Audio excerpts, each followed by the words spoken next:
When Jesus was asked by the Jews, as mentioned in Gospel of Matthew, chapter 12, verses 38 up until 40, the people were asking Jesus and they were challenging him. They were saying, show us a sign. Oh, Master, show us a sign. Now, Jesus, peace be upon him, while he did a couple of miracles, according to the Bible, as well according to the Islamic narrative, but here he puts all the apples in one basket. And he says, you, an evil and adulterous generation, you seek after a sign. No sign shall be given to you except the sign of Jonah. Now, what is the sign of Jonah? The sign of Jonah is that Jonah, peace be upon him, he was thrown into the ocean because he left the city. And when he was thrown into the ocean, a fish, a big fish, that is a whale, swallowed him. And he was in the belly of the whale for 3 days and 3 nights. And then he was pushed out. He came back to the shore alive. So this was, in a nutshell, what the story of the sign of Jonah is.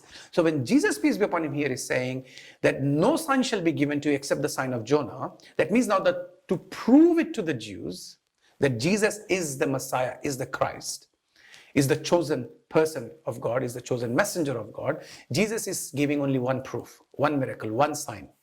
And he's saying the sign of Jonah. Then he says, he mentions the sign of Jonah. He says that as Jonah was in the belly of the fish 3 days and 3 nights, so shall the Son of Man be in the heart of the earth 3 days and 3 nights. So Jesus, peace be upon him, is now very explicitly saying, I've got this evidence. If this is proved, I am the messenger of God. I am the chosen person of God. I am the prophet of God. Or that you got to believe me as Messiah, the Christ. Now, interestingly, when you unfold this sign, it opens the Pandora box for the Christians.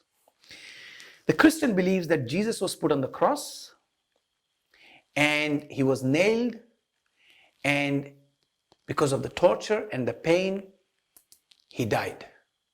And when he died, they took him off the cross and they put him in the sepulchre, in the big room. And after 3 days, when they went to check, they saw that Jesus was alive. So what the Christians believe is Jesus was put on the cross and he died. And after 3 days, he rose back to life. So he was resurrected. This is what their entire belief is. Now, the interesting or the challenging part, as I said, is from the sign of Jonah, Gospel of Matthew, chapter 12, verse 38 to 40, Jesus says, the sign is that as Jonah was in the belly of the fish, so shall the Son of Man be in the heart of the earth. Now, when we unfold this, Jonah, when he was thrown in the ocean, Jonah, when he was swallowed by the fish, Jonah, when he remained in the belly of the fish, Jonah, when he was expelled from the fish or from the mouth of the fish, in all these instances, what was the miracle? See, if I and you are thrown in the ocean, and if the fish swallows us, we die. The miracle of the Jonah, or the story of Jonah, or the sign of Jonah is that he didn't die. That's exactly what the miracle is all about. And the miracle is that he remained alive for 3 days in the belly of the fish. That is what the miracle is. We might be alive in the ocean for 3 days, but not in the belly of the fish. That's the miracle there. But if somebody died in the belly of the fish, that's not a miracle. That is a natural phenomenon. That's going to happen.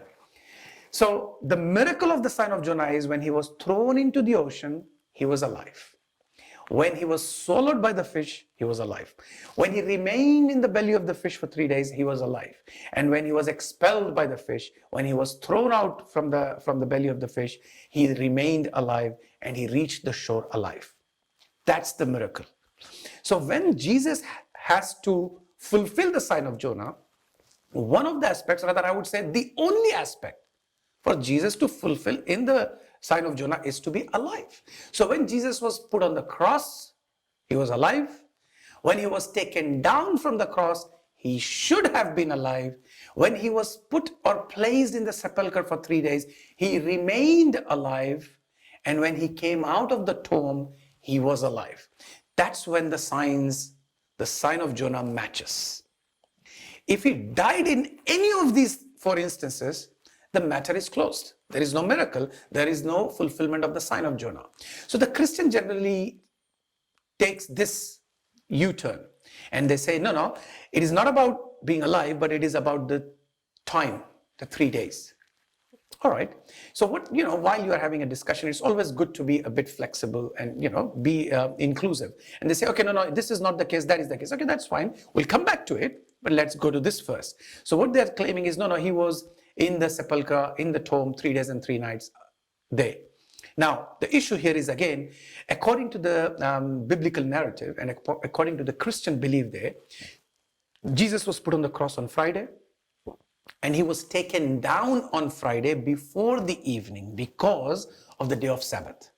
The Saturday, which happens to be the day of Sabbath for the Jews, according to the Deuteronomy, the book of Deuteronomy, nobody should be hanged, nobody should be crucified, nor be left hanging on the cross on the day of Sabbath.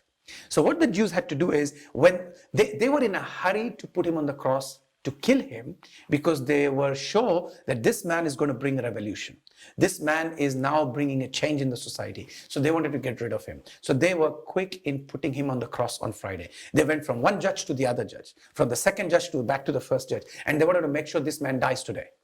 So since the morning of Friday, they were getting all of this done. By the afternoon of Friday, they hanged him. They put him on the cross. And before the evening, they put him down. They took him off. And they put him in the tomb. So what their claim is now that on the Friday, he was taken down, he was put in the tomb in the evening. So Friday night, he remained there the Saturday morning, he remained there the Saturday evening and night, and when they went on the Sunday, they saw the tomb, the stone was moved, the winding was all piled up, and Jesus was moving and alive. He wasn't there. Now this means that if you counted Friday evening, Saturday morning, Saturday evening, Sunday morning, that's the best you can get through. But if somebody argues, no, be a bit more flexible, you're being too picky, you're saying it was not 6 p.m. in Friday evening, because, in Melbourne, we've got different time zones as well. So let's be more flexible. So let's put Friday day, Friday night, Saturday day, Saturday night, Sunday day. It's still not coming to 3 days and 3 nights. So even if you go with the time zone approach, this sign, this miracle, this parable, this proof was not fulfilled with Jesus, peace be upon him. So the only argument that truly means that Jesus fulfilled this sign is not about the time duration, but being alive.